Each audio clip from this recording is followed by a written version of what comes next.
নমস্কার, জ্যোতির্ময়ী দেবশ্রী। আজকে বলবো রথযাত্রা নিয়ে। কিছুদিন আগে তো শুনেইছিলেন জগন্নাথ দেবের স্নান যাত্রা, তারপরেই কিন্তু রথযাত্রা হয়। জগন্নাথ দেবের 12টি যাত্রা হয়, তার মধ্যে সর্বশ্রেষ্ঠ যাত্রা হলো রথযাত্রা। এই রথযাত্রা উৎসব পালিত হয় শুধু যে আমাদের নবদ্বীপ, মায়াপুর, ইস্কন, বৃন্দাবন তা নয়, সারা ভারতবর্ষে এবং ভারতবর্ষের বাইরেও যেখানে হিন্দুরা আছে, ইস্কন মন্দির আছে, সেখানেও কিন্তু আমরা দেখতে পাই এই জগন্নাথ দেবের রথযাত্রা উৎসব। রথ কথার অর্থ কি? রথ কথার অর্থ হলো যানবাহন বা আপনার যুদ্ধযান, এবং চাকা সেটা হচ্ছে চলমান, মানে যাত্রা, সেক্ষেত্রে রথ যাত্রা। এবং জগন্নাথ দেব যে জগতের নাথ, অর্থাৎ সারা পৃথিবীর। জগন্নাথ দেবের তৈরি কিভাবে হলো, উদ্ভব জন্ম কিভাবে হলো? কৃষ্ণের সব থেকে বড় ভক্ত রাজা ইন্দ্রধনু, তিনি কৃষ্ণের ভক্ত ছিলেন। কৃষ্ণ তাকে দৈববাণী করলেন যে তাকে নিম কাঠ পাঠালেন এবং সেই নিম কাঠ দিয়ে জগন্নাথের মূর্তি তৈরি করতে হবে এবং সেটাকে প্রতিষ্ঠিত করতে হবে। নিম কাঠ ভেসে এলো এবং রাজা ইন্দ্রধনু তখন চারিদিকে একজন মিস্ত্রির খোঁজ করছিলেন যিনি এই কাজটি করবেন। হঠাৎ কোথা থেকে একজন বয়স্ক মিস্ত্রি এলো, বলল আমি কাজটা করতে ইচ্ছুক, তবে যখন মন্দিরে বা গৃহে এই কাজটি হবে আপনারা কেউ প্রবেশ করতে পারবেন না। কাজ শুরু হয়ে গেল। প্রত্যেকদিন রাজা এবং রানী কান পেতে শোনেন যে কি আওয়াজ হচ্ছে, কতটুকু টুকটাক আওয়াজ হচ্ছে।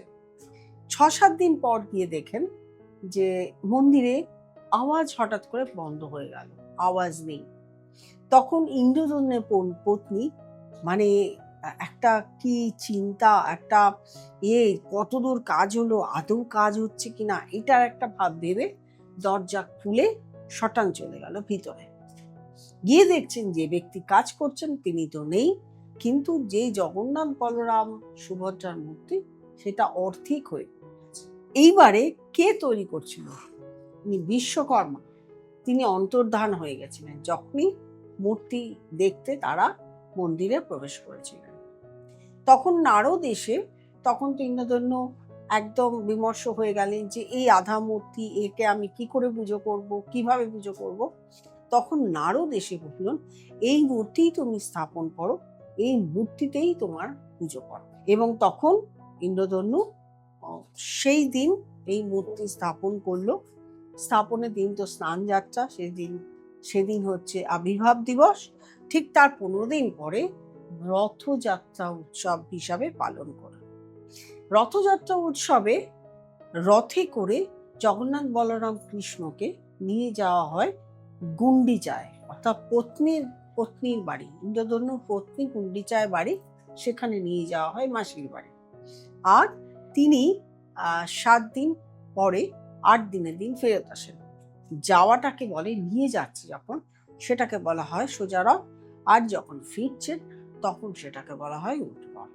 সোজা রথ এবং উল্টো রথ, রথের দড়ি ধরে যদি আপনি টানেন আপনার পুণ্য প্রাপ্তি হয়, আপনার অনেক পাপ ক্ষয় হয়ে যায়। রথের রশ্মি টানুন, সেটা আপনার বাড়িরও হতে পারে, রাস্তায় যে কোনো বাচ্চার হতে পারে, যে কোনো প্রতিষ্ঠানের হতে পারে, অথবা পুরীতে গিয়েও কিন্তু আপনি রথের রশ্মি টানতে পারেন। তাতে আপনার পাপ সমস্ত কিছু ধুয়ে যাবে। জগতের নাথ, জগতের প্রভু আপনি টানছেন, তাকে নিয়ে এগিয়ে নিয়ে যাচ্ছেন, এটাই আপনার বড় পুণ্য। যারা প্রোগ্রাম দেখছেন তারা অবশ্যই সাবস্ক্রাইব করবেন, লাইক করবেন, কমেন্ট করবেন, শেয়ার করবেন, নোটিফিকেশন বেলটি, অল বেলটি প্রেস করতে ভুলবেন না। আর যারা যোগাযোগ করতে চাইছেন তারা অবশ্যই নিচে স্ক্রলে নাম্বারে যোগাযোগ করবেন। 7th, 8th, 9th জুলাই আমি কামাখ্যা থাকছি। যারা কাজ করাতে চাইছেন তারা অবশ্যই যোগাযোগ করে নেবেন। প্রত্যেকে ভালো থাকবেন, আনন্দ থাকবেন।